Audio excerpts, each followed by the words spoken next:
तो फिल्म के शुरू में हमें रेड सूट पहने एक लड़की को बेड के ऊपर बैठा हुआ दिखाया जाता है। अचानक कोई न दिखाई देने वाली एक चीज उसकी पहनी ज्वेलरी और वेल को खोल देती है। अब सीन कट होकर हमें तीन लड़कियों को दिखाया जाता है जो तीनों ही एक घर से हैं और ये तीनों मिलकर चिकन की एक शॉप बनाई है। ये तीनों दुकान जाती हैं और अपने आज के ऑर्डर बनाने शुरू कर देती हैं। सीन कट होकर हमें घर में रेंटी और उसके हस्बैंड बोवो की बेटी को दिखाया जाता है। वह लड़की अपने डैड से रिक्वेस्ट करती है कि आप मुझे स्कूल छोड़कर आना, क्योंकि आज घर की सब लेडीज बहुत पहले से ही शॉप पर चली गई थी। बोवो राजी हो जाता है और ठीक इतने में ही उसका भाई वायु यहाँ आता है अपने हाथ में एक मुर्गा लेकर। वायु कुछ नहीं करता था, सारा दिन घर पर रहता और अपने मुर्गों को फाइट कराता था। बोवो चिंतित होकर उससे कहता है कि यह क्या जीवन है, देखो तुम्हारी वाइफ को, वह प्रेग्नेंट होकर भी काम पर जाती है, क्या तुम्हें उस पर दया नहीं आती। लेकिन वायु कहता है कि मैं जो कर रहा हूँ वह एक बहुत बड़ा इन्वेस्टमेंट है, एक दिन हम यही देकर अमीर होंगे। सब ब्रेकफास्ट की टेबल पर जमा हो जाते हैं, जहाँ बोवो की मॉम बहुत ज्यादा गुस्सा कर रही थी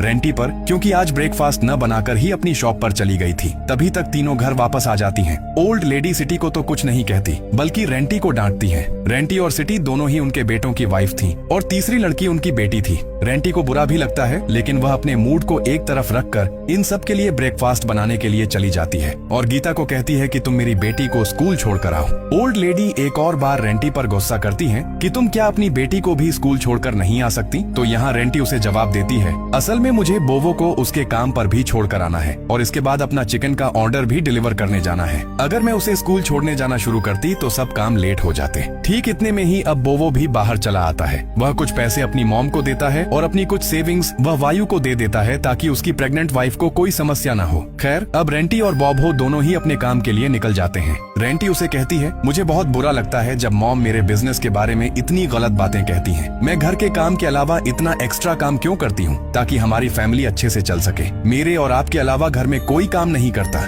उसके बावजूद मॉम मुझे जरा भी प्यार नहीं करती और न ही अप्रिशिएट करती है। रेंटी इस चीज को लेकर भी गुस्से में थी कि जब मॉम उसे डांटती थी तो बोवो उसे कुछ नहीं कहता था। बोवो उससे माफी मांगता है और रिक्वेस्ट करता है कि तुम्हें मेरी फैमिली के साथ ही एडजस्ट करना होगा। रेंटी कहती है, यह भी मैं कर लूंगी, लेकिन इसके बदले मैं कुछ पाऊं तो सही, कम से कम तुम मेरे लिए स्टैंड तो लो। इस तरह बात करते करते ये लोग बोट पर पहुंच जाते हैं जहां बोवो काम करता था। बोवो को ड्रॉप करने के बाद रेंटी को अपने काम पर जाना होता है और चिकन डिलीवर करने के बाद जैसे ही वह घर वापस आती है तो देखती है कि उसकी मॉम रो रही थी। वह इन दोनों के पास जाकर पूछती है, तुम दोनों क्यों रो रहे हो। उसे बस इतना ही कहना था कि मॉम गुस्से में उस पर फूट पड़ी। उन्होंने फिर से रेंटी को डांटना शुरू कर दिया। फिर रेंटी को बताया कि उसकी बेटी का एक्सीडेंट हुआ है। ये सुनकर तो रेंटी की जैसे जान ही निकल गई और वह उल्टे पांव हॉस्पिटल पहुंची। हॉस्पिटल जाते ही उसकी गीता के साथ मुलाकात होती है, जो उससे माफी मांगती है यह कहकर कि यह सब उसी की गलती है। असल में वह खुद ही नीना को स्कूल से पिक करना भूल गई थी। देर होने पर वह जब खुद घर आने लगी तब कार के साथ उसका एक्सीडेंट हो गया। वह डॉक्टर के पास जाती है और उनसे नीना की कंडीशन पूछती है। डॉक्टर बताते हैं कि नीना की हालत बहुत खराब है। रेंटी उनके सामने रोने लगती है।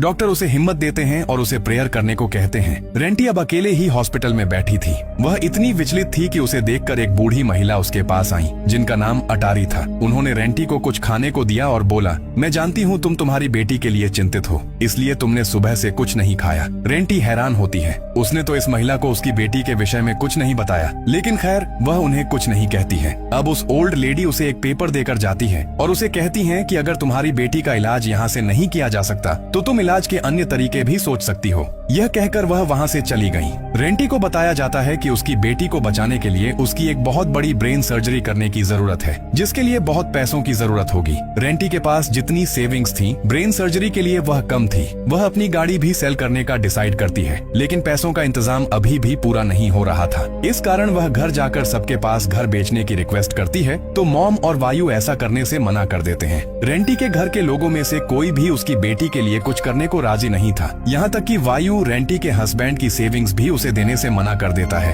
ये कहते हुए कि वे उसकी वाइफ के काम आएंगे। रेंटी अपने हस्बैंड से भी कांटेक्ट नहीं कर पा रही थी, क्योंकि उसकी जॉब समुद्र के बीच शिप पर थी। जब रेंटी कोई रास्ता नहीं ढूंढ पाती तो उसे हॉस्पिटल की उस महिला की याद आती है जिन्होंने उसे वह पेपर दिया था। रूम के अंदर आकर जल्दी से वह उस पेपर को निकालती है और उस ओल्ड लेडी से कांटेक्ट कर लेती है। यह महिला असल में जादूगरनी थी, जिन्होंने रेंटी को गौरी नामक एक रिचुअल का हिस्सा बनने को कहा। वह कहती है कि इस रिचुअल में तुम्हारी शादी डीमॉन से कराई जाएगी और एक बार अगर तुम्हारी शादी डीमॉन से हो जाती है तो मानो तुम्हारी सारी समस्याएं खत्म, तुम्हारी बेटी भी ठीक हो जाएगी। जो कोई तुम्हें तकलीफ देता है वह सारी समस्याएं भी तुम्हारी खत्म हो जाएंगी। रेंटी को डर भी लग रहा था और उसके पास यह सब गलत भी लग रहा था, लेकिन चूंकि उसके पास और कोई रास्ता नहीं था तो वह उस रिचुअल के लिए राजी हो गई। इस रिचुअल को करने के लिए पहले विच बहुत तैयारी करती है। अपने हाथों से रेंटी को स्नान कराती है, फिर रेंटी के मुंह में चिकन का कच्चा लिवर भर देती है और इसके बाद उसे अच्छे से सजाती है। यह सब करने के बाद वह उसे अच्छे से सजाए हुए एक रूम के अंदर लेकर गई। यह विच रेंटी को कहती है कि यहाँ तुम अपना पूरा शरीर डीमॉन को दे दो और फिर तुम्हारी सारी समस्याएं खत्म। इस समय वह डीमॉन की ब्राइड बन गई थी। उसकी शादी हो गई थी डीमॉन के साथ। इस समय वह दृश्य दिखाया जाता है जहाँ से मूवी की स्टार्ट हुई थी। कोई न दिखाई देने वाली एक चीज रेंटी के ऊपर से कपड़े और उसकी ज्वेलरी खोल लेती है और उस पर हावी होती है। बाहर खड़ी विच यह सब कुछ देख रही थी और बहुत खुश हो रही थी। जैसे ही यह सब कुछ खत्म होता है तो विच रेंटी के पास आती है और उसे कुछ चीजें देते देते कहती है, आज से तुम्हें हर सप्ताह बाद जरूर ही उस डीमॉन को चिकन का लिवर देना होगा। आज रेंटी के लिए विच ने यह काम खुद कर दिया था, लेकिन आज के बाद रेंटी को यह खुद करना होगा। अब हमें अगले दिन के घर का दृश्य दिखाया जाता है जहाँ वायु बहुत ज्यादा चिंतित था क्योंकि उसका एक रूस्टर खो गया था। ठीक इतने में ही वायु को उसकी मॉम बुलाकर कहती है कि मुझे हॉस्पिटल लेकर चलो, मुझे नीना से मिलना है। लेकिन वायु इस समय मूड में नहीं था और सिटी को तो वैसे ही गुस्सा हुआ था क्योंकि रेंटी के न होने के कारण घर का सारा काम उसे करना पड़ा था। इनकी इन सब बातों के बीच में अचानक से एक कार आकर उनके घर के सामने खड़ी होती है, जिसके अंदर से नीना निकलकर अपनी ग्रैंडमा के पास चली आती है, जहां ग्रैंडमा उसे देखकर बहुत खुश थी। वहीं सिटी हैरान थी कि नीना का इस तरह एक दिन में ठीक हो जाना लेकर। वह यह बात वायु को भी कहती है, लेकिन वायु उसे कहता है, शुक्र करो कि घर बिकने से बच गया और हमें कोई पैसा भी नहीं देना पड़ा। लेकिन सिटी रेंटी पर नजर रखनी शुरू कर देती है। एक दिन वह देखती है कि रेंटी पूरे घर की खिड़कियां और दरवाजे बंद कर काउच पर बैठी थी।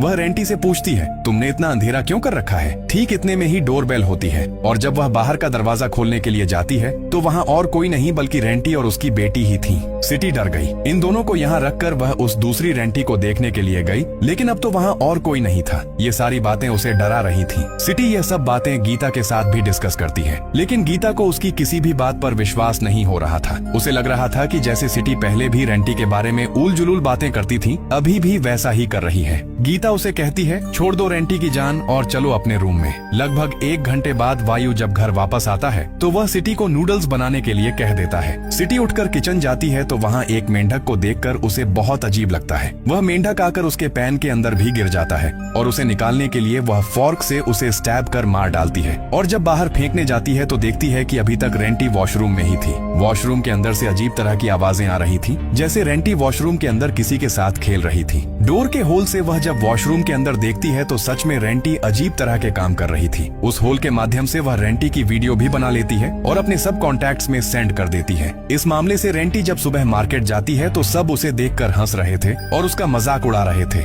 रेंटी को बहुत ज्यादा गुस्सा आ जाता है और जिस नाइफ से वह चिकन बनाती है उस नाइफ को पकड़कर वह सिटी को मारने के लिए उसकी तरफ बढ़ती है। यहाँ सिटी उससे डरकर यह तो मान लेती है कि वीडियो फैलाने का काम उसी ने किया है, लेकिन उसे उलटा ये कहती है कि पिछले कुछ दिनों से तुम्हारे काम बहुत खराब है। मैं तुम्हारी सच्चाई सबके सामने लाना चाहती थी। सब तुम्हें अच्छा इंसान मानते हैं, लेकिन तुम अंदर से क्या हो और क्या करती हो। ये सुनकर रेंटी को और ज्यादा गुस्सा आ जाता है और वह सिटी के गले पर स्टैब करने ही जाएगी, उतने में गीता आकर उसे रोक देती है। खैर, रात हो जाती है और हम इन सबको घर में देखते हैं। वायु आज रात भी देरी से घर आता है और सिटी को नूडल्स बनाने के लिए किचन भेज देता है। सिटी जब किचन जाती है तो देखती है कि नूडल्स पहले से ही बन रहे थे। वह हैरान थी कि नूडल्स किसने बनाए। वह घूमी तो उसके पीछे रेंटी खड़ी थी। सिटी डर जाती है। अब रेंटी उसे एक तरफ हटाकर उस उबलते पानी के अंदर हाथ डाल देती है और उसके अंदर से एक फ्रॉग निकालकर उसे चबाकर खा लेती है सिटी की आंखों के सामने। यह देखकर सिटी जल्दी से वायु को जगाने के लिए जाती है, लेकिन उसने देखा वहाँ रेंटी ही सोई थी, जो अचानक से उस पर हमला करती है और उसका गला दबाकर उसे मार डालती है और फिर वह उसका पेट अपने हाथ से चीरकर उसका लिवर निकालकर खा लेती है और फिर उसे ऐसे ही मरने के लिए छोड़कर यहाँ से चली जाती है। असली वायु सुबह घर वापस आता है। गीता उसे कहती है, जाओ अपने रूम से सिटी को उठा लो, हमें मार्केट भी जाना है। वायु जब रूम जाता है तो सिटी रूम में नहीं थी। वह उसके लिए चिंतित हो जाता है और उसे पूरे घर में ढूंढता है। जब वह उसे नहीं पाता तो मॉम उसे कहती हैं, क्या पता सिटी अपने पेरेंट्स के घर चली गई होगी रेंटी के साथ झगड़े के बाद। अब चूंकि सिटी नहीं मिल रही थी इसलिए मॉम रेंटी को डांटना शुरू कर देती है। तब गीता रेंटी को सपोर्ट करती है। पहले सिटी ने ही उसकी गलत वीडियो बनाकर वायरल की थी। अब अगली रात हमें दिखाया जाता है कि रेंटी फिर से स्नान करने के लिए जाती है। वह भयानक अंदाज में अपनी बेटी को भी कहती है, क्या तुम मेरे साथ स्नान करोगी? यह देखकर देखकर उसकी बेटी बहुत डर जाती है और गीता से कहती है कि क्या मैं आज आपके रूम में सो जाऊंगी। गीता राजी हो जाती है। अब अगली सुबह पहली बार इतने हादसों के बाद हम रेंटी को नॉर्मल देखते हैं। सुबह होते ही रेंटी अपने घर के बैकयार्ड जाती है तो वहाँ उसे सिटी की डेड बॉडी दिखाई देती है। ये देखकर वह डर जाती है। वह विच के पास आई और पूछा कि यह सब क्या चल रहा है। तो उस विच ने बहुत आराम से उसे बताया कि डीमॉन अब तुम्हारी बॉडी के अंदर रहना शुरू कर चुका है, क्योंकि उसने तुमसे शादी की है, इसलिए जो कोई तुम्हें नुकसान पहुंचाने की कोशिश करेगा डीमॉन उसे मार डालेगा। ये सुनकर रेंटी दुख में चिल्लाना शुरू करती है और विच से कहती है कि अब और मैं सहन नहीं कर सकती,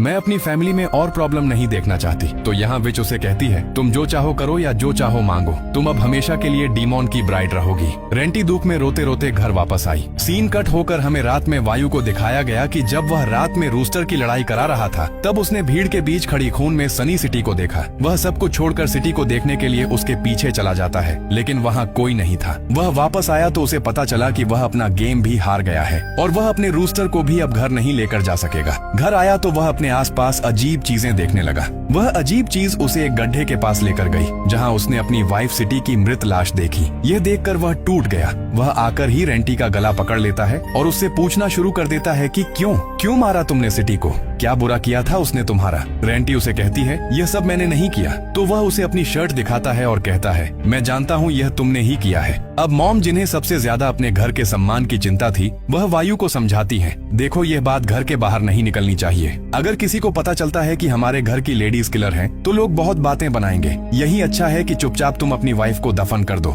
वायु अपनी मॉम की बात मानकर अपनी वाइफ को दफन कर देता है। जब वह यह कर रहा था तब उसने देखा कि रेंटी उसके रूस्टर के पास जा रही है। वह जल्दी से उसके पीछे जाता है तो अचानक से रेंटी उसे उठाकर दूर फेंक देती है। रेंटी इसके बाद उसे न छूकर उसकी आंखें निकाल देती है और फिर उसे ऐसी जगह लेकर जाकर फेंकती है कि ऊपर से शिटर टूटकर उसके ऊपर गिरता है और वह वहीं मर जाता है। घर के अंदर गीता की नींद रेंटी की चीखने की आवाज से टूटी, क्योंकि रेंटी अब होश में चली आई थी और इस समय वह वायु की लाश के पास खड़ी थी। गीता यह सब देखकर बहुत ज्यादा डर जाती है। वह खींचकर रेंटी को घर के अंदर लेकर जाती है और रूम के अंदर बंद करके वह उससे सवाल करती है कि तुमने वायु को क्यों मारा। तो वह गीता को कहती है मैं घर में तुम्हें सबसे ज्यादा प्यार करती हूँ, अगर तुम्हें बचना है तो मुझे गुस्सा मत दिलाओ। अब तो रेंटी की भी हालत खुद से खराब होनी शुरू हो चुकी थी। गीता जब कुछ नहीं समझ पाती तब वह जाकर अपने नेबर मिस्टर हाज को बुलाकर लाती है। मिस्टर हाज आकर रेंटी को देखते हैं और समझ जाते हैं कि इस समय रेंटी के ऊपर कोई अन्य एंटिटी है। मिस्टर हाज यह जानने के लिए कि रेंटी की बॉडी को किसने पसेस्ट किया है यहाँ एक रिचुअल करना शुरू करते हैं और रेंटी अपने हाथ में पकड़ा गिलास ही तोड़ देती है और यहाँ इन सबको पता चल जाता है कि असल में रेंटी के अंदर एक डीमॉन है। मिस्टर हाज डरकर यहाँ से जाना शुरू करते हैं और जाने से पहले वह गीता को कह देते हैं कि सब कुछ ठीक हो जाएगा अगर तुम प्रे करो। उसने अभी दरवाजा बंद ही किया था कि अपने रूम में बंद रेंटी यहाँ आ गई और उसके कानों में कहना शुरू किया तुम इस सबसे दूर रहो अगर तुम्हें जिंदा रहना है। अगली सुबह दिखाया गया कि रेंटी के हस्बैंड बोवो भी घर वापस आ चुके हैं। गीता और उसकी मॉम सारी कहानी बताते हैं लेकिन वह कोई भी चीज बिलीव करने से मना कर देता है। ये लोग उसे वार्न करते हैं कि तुम अपने रूम का दरवाजा नहीं खोलोगे। वह दरवाजा तो नहीं खोलता लेकिन इस दरवाजे पर नॉक जरूर करता है और वह एक भयानक पुरुष की आवाज सुनता है कि तुम इस घर के अंदर नहीं आ सकते। यह आवाज सुनकर उसे अजीब लगा। वह देखना चाहता था कि अंदर कौन है। उसने रेंटी को अजीब हालत में देखा और अचानक से उसकी आंखों के सामने एक डीमॉन की आंख चली आई, जिसके डर से वह भी नीचे बैठ गया। अब तो बोवो का विश्वास होना शुरू हो चुका था गीता की बातों पर। इस कारण वह गीता के साथ इस सारी चीजों का समाधान ढूंढने के लिए निकल जाता है। जब घर में मॉम नीना को रेंटी को देने के लिए खाना देती है और नीना जब यह खाना लेकर रेंटी के पास जाती है तो रेंटी बहुत भयानक लग रही थी। वह अजीब अंदाज में नीना से कहती है मुझे खोल दो। अपनी मॉम की ऐसी हालत देखकर नीना को रोना आ जाता है। यहाँ गीता बोवो को बता चुकी थी कि उस दिन हॉस्पिटल में रेंटी को एक अजीब महिला मिली थी। ये लोग हॉस्पिटल भी आते हैं लेकिन यहाँ अब उन्हें वह महिला कहाँ मिलने वाली थी। यहाँ घर में दिखाया जाता है कि रेंटी के अंदर का डीमॉन नीना को धमकी देता है कि आज तुम सब मारे जाओगे। वह यह बात जाकर अपनी ग्रैंडमा को कहती है और ग्रैंडमा बोवो को कॉल कर यह सब बता देती हैं और उन्हें जल्दी घर आने को कहती हैं। वे नहीं जानते थे कि इस समय रेंटी उनके पीछे ही खड़ी थी। इसके बाद बस इस ओल्ड लेडी की चीख ही सुनाई देती है। नीना जब यहाँ आई तो हमें ओल्ड लेडी को मरी हुई हालत में देखने को मिला और उसके पीछे रेंटी भी है। बोवो और गीता जब घर आए तो नीना जल्दी से उनके पास चली आई। तभी यहाँ रेंटी चली आती है। रेंटी बोवो पर अटैक कर देती है। उसने एक बड़ा सिज्जर बार बार उसके पेट में स्टैब कर दिया और उसे कहा कि अब तुम रेंटी के हस्बैंड नहीं हो। यह देखकर नीना रोना शुरू कर दिया। उसके रोने के कारण रेंटी ने उसकी तलाशी पाली और रेंटी अचानक से उसके सामने चली आई। इससे पहले कि वह उसे मार डालती नीना कहना शुरू कर देती है प्लीज मॉम ठीक हो जाओ। यह डीमॉन हालांकि रेंटी की बॉडी को पूरी तरह से कब्जा कर चुका था। उस बॉडी के अंदर सोई हुई रेंटी की सोल मॉम कहने के कारण जागना शुरू करती है और अचानक से वह होश में चली आती है। वह देखती है कि उसने ऑलरेडी सबको मार डाला है और अब वह गीता को भी मारने जा रही थी।